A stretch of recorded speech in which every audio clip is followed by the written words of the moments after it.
Salut à tous, c'est Kofu. J'espère que vous allez bien.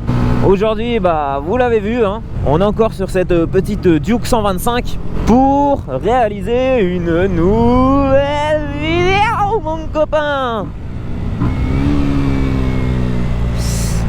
Alors, le concept d'aujourd'hui, on va se faire un petit thread que j'ai trouvé sur Reddit, des gens en fait qui demandaient quelles étaient leurs pires anecdotes à moto, que ce soit des anecdotes flippantes ou des anecdotes juste où ils se sont fait peur, où ils ont dû apprendre de leurs erreurs. Mais voilà, un petit peu à l'image des threads d'horreur qui peuvent être faits sur YouTube. Là, c'est vraiment raconter des histoires et si possible faire un petit débrief par la suite, voir si c'était quelque chose qui aurait pu être évité ou si le gars a eu la bonne réaction. Mais voilà, j'espère que ce petit format va vous plaire. Moi en tout cas, pour préparer cette vidéo, je me suis un petit peu baladé une après-midi sur Reddit et il y a des anecdotes que j'ai kiffé lire. Bon, c'est beaucoup d'anecdotes d'américains parce que subreddit est en anglais, mais voilà, gentil, je vais vous les traduire et puis voilà, on va faire ça tranquillement. On est parti tout de suite pour la première anecdote. C'est celle de SCH Baoui qui nous raconte son histoire il y a 8 ans. Donc il y a 8 ans, SCH Baoui, c'est un petit étudiant qui a l'habitude de partir régulièrement sur des longs trajets. Et il y a un trajet en particulier qui dure assez longtemps. C'est le trajet Pittsburgh-New York. Et il met généralement une dizaine d'heures pour le réaliser. Il roule tranquille sur des petites routes. Ce qu'il fait généralement, c'est qu'il part vers minuit, parce qu'il aime bien rouler de nuit. Et juste avant le lever du soleil, il fait une petite pause quelque part, il s'arrête, il fait une sieste pour repartir de plus belle après s'être ressourcé. Il commence son voyage, tout se passe pour le mieux. Notre petit SCH décide de s'arrêter comme convenu. Et ce qu'il a l'habitude de faire en fait, bon, je vous avoue, c'est pas le premier truc qui me viendra à l'idée, mais lui il aime bien s'arrêter pour dormir dans des cimetières. Ouais frérot, si tu veux, bon après chacun ses choix, mais bon, c'est pas ce qui me motiverait de fou. Mais en tout cas, voilà, il s'arrête dans les cimetières. Pourquoi? Parce que c'est des endroits qui sont forcément très calmes, souvent à l'abri du bruit des voitures. Et lui, il arrive à les repérer facilement parce que il se dirige vers les clochers des églises du village. Et généralement, juste à côté, il y a un petit cimetière. Donc, comme d'habitude, il arrive à son endroit où il va faire la sieste. Et voilà, mine de rien, il a quand même fait déjà plus de 5 heures de trajet. Alors 10 heures, j'ai jamais fait moi en moto, mais ça doit quand même être quelque chose d'assez fatigant. Donc le gars il a transpiré, il est assez sale. Faut pas oublier que c'est quand même un étudiant. Lui il se décrit comme assez maigre, assez pâle de base. Et je pense vous sentez le truc arriver, hein. En fait il dort comme ça. Et il était tellement fatigué qu'il dort plus longtemps que prévu. Et au moment où il se réveille, il est réveillé par déjà le soleil qui lui tape dans la gueule. Mais aussi il entend comme un engin de jardin du style une tondeuse ou une débroussailleuse ou quelque chose comme ça qui le réveille. Donc il a même pas le temps de commencer à ouvrir les yeux que d'un coup il y a un vieil homme qui se tient en face de lui et qui commence à crier de toutes ses forces, crier parce qu'il a eu peur, crier de panique. En fait ce vieil homme venait de tomber sur l'étudiant qui était forcément allongé dans un coin du cimetière, tout maigre, tout pâle, les cheveux en pétard, tout sale, enfin tout ce qui pourrait ressembler à un cadavre en fait. Donc ce vieil homme a eu la peur de sa vie et SCH lui il comprenait pas trop, hein. Il voulait juste faire une sieste et il s'avère qu'il est réveillé par un homme qui lui gueule dessus quoi. Mais donc voilà, rapidement il comprend quand même ce qui vient de se passer, que la situation est assez atypique on va dire. Il va s'excuser, les deux hommes ils parlent et il lui explique un petit peu son projet. Il lui montre la moto que ce vieil homme n'avait pas vue, qui était dans un petit recoin juste derrière le cimetière.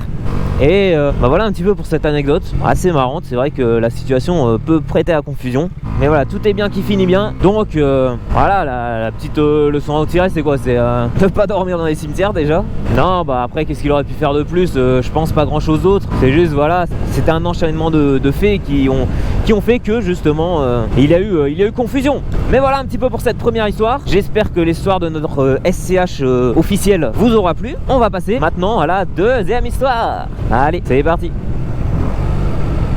Donc la deuxième histoire, elle nous est racontée par Stales Music il y a maintenant 9 ans. Alors c'est une histoire qui lui est arrivée un été. Bah voilà, tranquillement il décide d'aller retrouver des amis pour faire une petite bouffe, comme on aime tous le faire. Il fait beau, il fait chaud, tous ensemble ils mangent dehors et voilà, Sales Music il a prévenu, ce soir il veut pas la faire tard. Donc vers 22h il décide de repartir et d'enfourcher sa moto pour bah voilà, faire le trajet qu'il ramène chez lui. Alors il précise que la maison de ses amis dans laquelle il était est située plutôt à la campagne et il y a quand même assez peu de maisons aux alentours. Sur les routes tu croises peut-être une maison tous les 200-300 mètres, enfin vraiment c'est pas là où il y a le plus de vie hein. Mais voilà, il prend sa moto, il dit au revoir à tous ses potes, salut, on se refait ça bientôt, prenez soin de vous, blablabla. Et il commence son trajet tout doucement, rien de plus normal. Il passe par ces petites routes de campagne, il n'y a personne. Mais il précise quand même que les conditions pour rouler sont top hein. Le sol est sec, il y a quand même une très bonne visibilité même s'il est 22h. Et il n'y a pas de quoi se faire de grosses frayeurs hein. Et puis d'un coup, au passage d'une maison, il voit quelque chose du coin de l'œil, mais il n'arrive pas à comprendre si ce qu'il vient de voir c'est réel en fait. Ce qu'il vient de voir, c'est un homme qui est complètement stoïque, debout, à côté d'une boîte aux lettres, et comme s'il le regardait passer, mais sans bouger, sans expression du visage, sans rien. Un comportement qui décrit comme anormal en fait. Personne fait ça, personne, littéralement, c'est super bizarre. Le gars, il est dans la pénombre comme ça, il n'est pas éclairé, t'as juste l'impression qu'il veut quelque chose et qu'il en veut à quelqu'un. En tout cas, c'est comment Sales Music nous décrit ce gars-là. Donc à la fois paniqué, intrigué. Lui, ce qu'il aurait voulu, c'est juste comprendre ce que faisait ce gars-là. Mais même s'il se décrit comme pas peureux au quotidien, il nous explique que là, quand même, il est pas bien, le frérot. Donc, il se retourne même pas, en fait. Il veut pas chercher à aller plus loin. Il se dit, ça sert à rien de peut-être pas risquer sa vie, parce qu'il est en moto, il peut se barrer. Mais c'est vrai que c'est des situations où t'es pas forcément très à l'aise. Et vaut mieux pas prendre de risques. Donc, il se retourne pas, il laisse passer. Les jours d'après, il est amené à repasser au même endroit. Il n'a jamais recroisé d'homme, que ce soit de nuit ou de jour. Vraiment, pendant plus d'un mois, il a revu personne en fait. Donc ce qu'il se dit tout simplement, c'est soit qu'il a vu une forme qui pensait être un humain mais c'était pas du tout un humain, soit c'était juste peut-être un gars qui était un peu bourré et rien de plus, rien d'alarmant. Il en parle pas forcément et un mois plus tard, cul-de-sac. Bon on va faire demi-tour hein. Un mois plus tard, il rencontre sa sœur et voilà, au fil de la discussion, il est amené à parler de son anecdote et là, il reste un peu sur le cul. Parce que sa sœur, avec qui il est en train de discuter, lui dit qu'un soir, elle a vécu exactement la même situation. Et pour elle, c'était un homme, il n'y avait pas débat là-dessus, qui paraissait très louche, complètement immobile et avec un comportement très étrange. Mais ils n'ont jamais su qui c'était vraiment et qu'est-ce qu'il voulait. Alors heureusement que ces personnes-là étaient en moto, hein, parce qu'on peut imaginer que si tu passes à pied à côté de cette personne-là, tout de suite c'est moins sympa. Et voilà, au final ils se sont pas mis en danger. Je pense que ce qu'ils ont fait, c'était la bonne chose à faire. Ne pas faire demi-tour pour essayer de comprendre, ça va te servir à rien. Vraiment, c'est la petite leçon qu'on peut en tirer de cette histoire, c'est que si vous sentez pas un truc, ne le faites pas. Ça sert à rien, ça va rien vous apporter. Et d'autant plus quand vous tombez sur des gens comme ça étranges, vous savez pas trop ce qu'ils ont dans la tête, ce qu'ils veulent, si ils sont ivres, si sont juste un peu dérangés mentalement, ou si ça tombe, c'était juste un gars très gentil qui aimait les motos et qui les a regardés passer, hein, c'est possible aussi. Hein. Mais vu le comportement qu'il avait, vraiment pour Sales Music et sa sœur, c'était quelque chose d'improbable que ce soit un gars normal, vraiment. Donc voilà un petit peu pour cette deuxième histoire. J'espère qu'elle vous aura plu. Et on va passer à la troisième et dernière histoire. Allez, on fait ça tout de suite. Alors la troisième histoire, c'est celle de PB Seller. Donc PB Seller, il nous dit quoi? Il nous dit qu'il y a 9 ans, il roulait un petit peu dans l'arrière-pays de San Diego aux États-Unis. C'est un lieu qu'il avait l'habitude de fréquenter et des routes qu'il prenait régulièrement. Donc voilà, il roule et vient le moment de prendre de l'essence. Voilà, comme tout motard, elle a besoin de boire la petite. Hein. Du coup, il s'arrête à une station essence, il met le plein, il paye, il repart, il fait une dizaine de minutes de route. Et là, oupsie, il a oublié son sac à dos.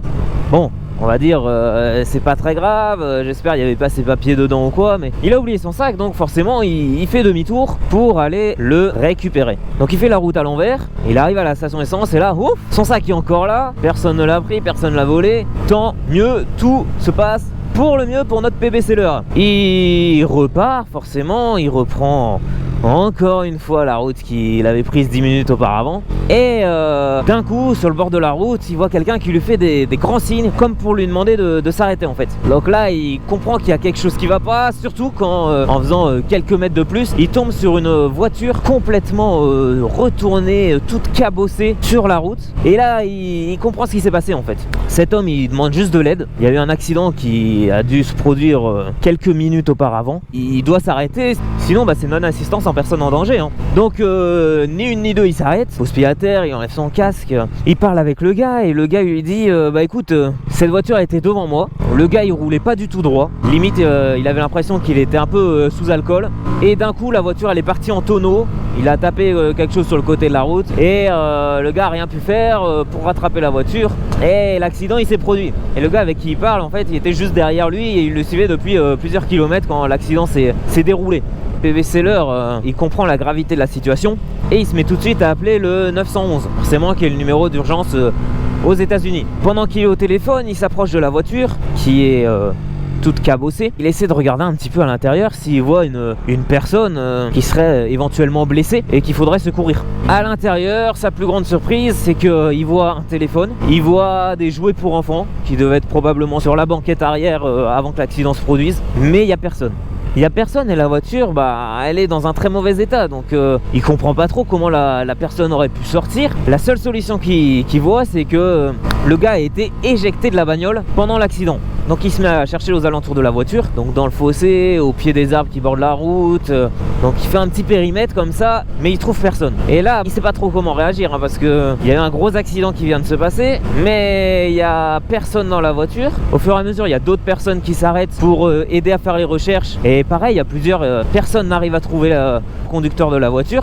L'histoire, elle va se terminer là, plus ou moins, parce que la police arrive, mais pareil, ne trouve personne. Et c'est surtout qu'il n'aura pas la suite de cette histoire, en fait. La police ne l'a pas tenu au courant de l'enquête qui a pu être menée.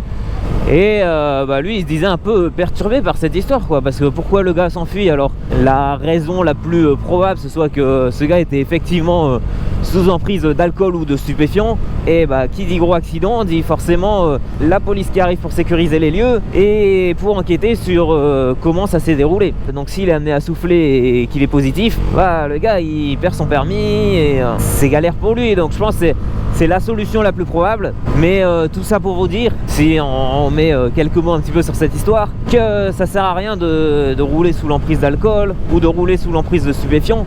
Vous allez non seulement vous mettre en danger vous, parce que vous serez plus du tout lucide, vous aurez plus du tout les bons réflexes, mais également, et ça je trouve que c'est le plus grave, c'est que vous allez mettre la vie de personnes qui ont rien demandé en danger. Vous faites le con avec votre vie, j'ai envie de dire c'est pas grave, si vous étiez tout seul sur une route fermée, tuez-vous, ça changera rien pour moi. Mais quand vous êtes avec d'autres personnes sur la route, vraiment c'est des comportements que je trouve inadmissibles et qui n'ont pas lieu d'être. Du coup encore plus si vous assumez pas derrière, vous faites un accident et vous vous barrez, c'est bon quoi, grandis un petit peu, t'es quand même un adulte. Donc faites pas les cons sur la route. Quand vous partez en soirée, ayez toujours quelqu'un pour vous ramener, quelqu'un de sobre bien entendu. Et puis on conclut cette dernière histoire sur ça, sur ce petit message. J'espère que ce petit concept vous aura plu. Moi en tout cas c'est plutôt sympa tourner comme vidéo, tu racontes des petites histoires, des anecdotes qui sont arrivées à des collègues motards. Et puis si ça te permet d'apprendre et d'éviter de recommettre les mêmes erreurs, c'est tout bon quoi. Donc voilà, on va se laisser là-dessus. Je vous souhaite une bonne journée à tous. Et puis à très bientôt, allez. Salut